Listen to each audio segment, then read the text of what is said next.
Pelajaran Sekolah Sahabat Kamis 22 Mei 2025, pelajaran ke-8 Triwulan yang kedua, dengan judul untuk hari ini yaitu mengajarkan jalanmu kepada pelanggar. Setelah Tuhan menampakkan diri kepada Yesaya di ruang tahta, Yesaya 6 ayat 1-8, dan setelah Yesaya diberitahu bahwa kesalahanmu telah dihapus dan dosamu telah diampuni, dia kemudian menjawab panggilan Tuhan dengan mengatakan, "Ini aku, utuslah aku." Yesaya 6 ayat 8. Artinya, begitu dia tahu bahwa dia benar di hadapan Tuhan dan meskipun mengetahui kesalahannya, dia siap untuk bekerja bagi Tuhan. Bukankah sama dengan kita? Bagaimana kita dapat mengabarkan keselamatan kepada orang lain jika kita sendiri tidak memilikinya? Dan kita dapat memilikinya oleh iman kepada Yesus dan apa yang telah Dia lakukan untuk kita. Bacalah Mazmur 51 ayat 7-15. Apakah yang Daud janjikan untuk lakukan setelah dia diampuni dan dibersihkan dari dosanya? Saya baca dalam Mazmur 51 ayat 7-15. Bersihkanlah aku daripada dosaku dengan hisop, maka aku menjadi tahir. Basuhlah aku, maka aku menjadi lebih putih dari salju. Biarlah aku mendengar kegirangan dan sukacita. Biarlah tulang yang kau remukan bersorak-sorak kembali. Sembunyikanlah wajahmu terhadap dosaku. Hapuskanlah segala kesalahanku. Jadikanlah hatiku tahir, ya Allah, dan perbaharuilah batinku dengan roh yang teguh. Janganlah membuang aku dari hadapanmu, dan janganlah mengambil rohmu yang kudus daripadaku. Bangkitkanlah kembali kepadaku kegirangan karena selamat yang daripadamu, dan lengkapilah aku dengan roh yang rela.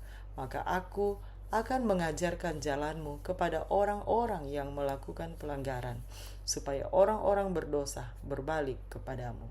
Lepaskanlah aku dari hutang darah, ya Allah, Allah keselamatanku. Maka lidahku akan bersorak-sorai memberitakan keadilanmu. Ya Tuhan, bukalah bibirku, supaya mulutku memberitakan puji-pujian kepadamu.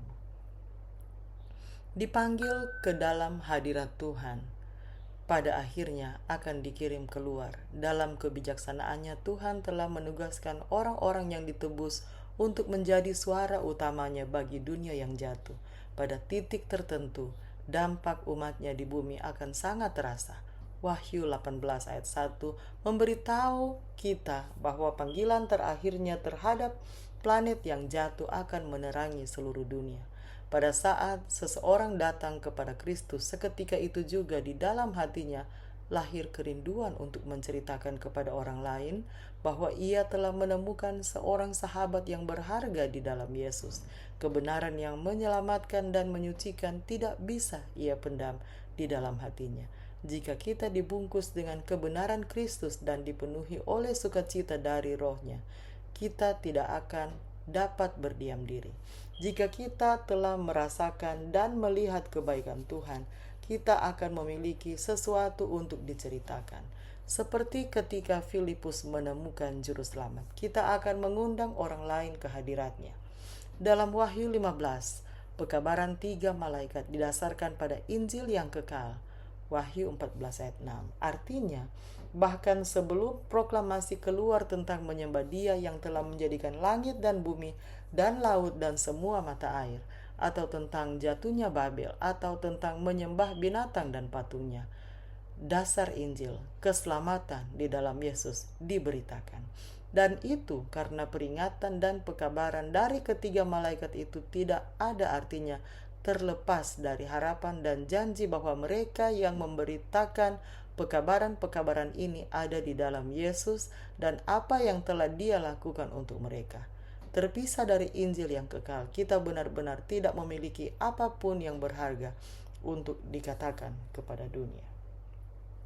Pikirkan fakta bahwa bahkan sebelum pekabaran 3 malaikat dimulai, kita diarahkan pada Injil yang kekal.